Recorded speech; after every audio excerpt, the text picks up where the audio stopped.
नमस्कार। पुत्रदा एकादशी है, साल की पहली एकादशी है और ये एकादशी अपने पुत्र की प्राप्ति के लिए होती है। हाँ हाँ, अगर पुत्र प्राप्त भी हो गया और वो किसी कष्ट में है, तकलीफ में है या कोई अचीवमेंट आप चाहती हैं आपका बच्चा पा जाए, तो भी आप ये उपाय। अभी करना क्या है, आपको एकादशी पे चावल नहीं खाते पता है, हरि विष्णु भगवान की पूजा करते हैं पता है, लेकिन इस एकादशी पे महत्व होता है, पुत्रदा एकादशी पे आपके बेटे के जीवन में प्रकाश आए।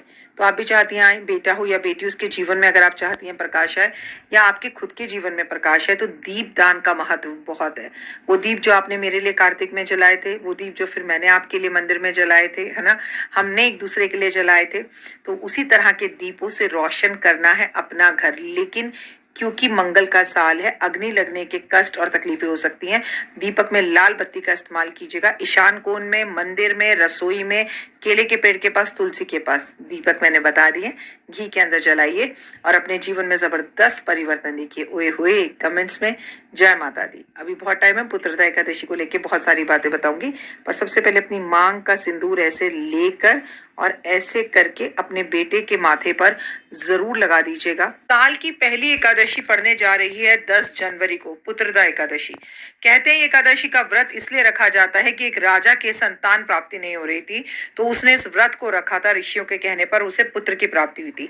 ऐसा भी कहा जाता है इस व्रत को रखने से पुत्र की प्राप्ति होती है। बाकी सब कुछ आप बहुत अच्छे से जानते हैं कि एकादशी पे भगवान विष्णु हरि की पूजा की जाती है और चावल नहीं खाए जाते। और अगर एकादशी का व्रत शुक्रवार वाले दिन पड़ रहा हो तो उसका महत्व कई गुना बढ़ जाता है, और फिर और भी बढ़ जाता है जब वो 2025 की पहली एकादशी हो और वो भी शुक्रवार को हो। इस एकादशी के व्रत में दो चीजें महत्वपूर्ण रूप से की जाए। सबसे पहले कि इसमें रात्रि जागरण किया जाता है। पूरी रात जाकर अगर हरि का नाम लिया जाए तो आपका जीवन धन्य हो जाता है। माला जाप तुलसी पर करें, और अगर पूरी रात जाकर आप गीता का पाठ करें तो इससे ज्यादा खूबसूरत कोई भी चीज नहीं है। अगर आप गीता के पूरे अध्याय नहीं करना चाहते तो कम से कम 11वां अध्याय गीता का जरूर करना चाहिए। इससे घर में आ रही किसी भी तरह की बाधाओं से आपको मुक्ति मिलती है। इस रात आप 10 बजे परिवार को खाना वगैरह खिला के फ्री होकर, अगर सर्दी का डर ना हो, स्नान कर साफ सुथरे स्वच्छ कपड़े पहनकर गीता का पाठ करें। जब तक वो गीता का पाठ 1 अध्याय करें, 18 अध्याय करें, ये आपकी मर्जी है। आप करके किसी को सुनाएं, ये आपकी मर्जी है। सखी को बुला लीजिए, अपनी बहन को बुला लीजिए, या आप अकेले में बैठकर खुद ही करें गाय के घी का दिया जलाकर। और याद रखिए कि जब गीता का पाठ करें आपके हाथ में तुलसी दल, तुलसी पत्र अक्षत के साथ जरूर होना चाहिए। और उसके बाद भगवान को किसी मीठी चीज का भोग लगाइए और फिर सोने चले जाइए। May God bless you.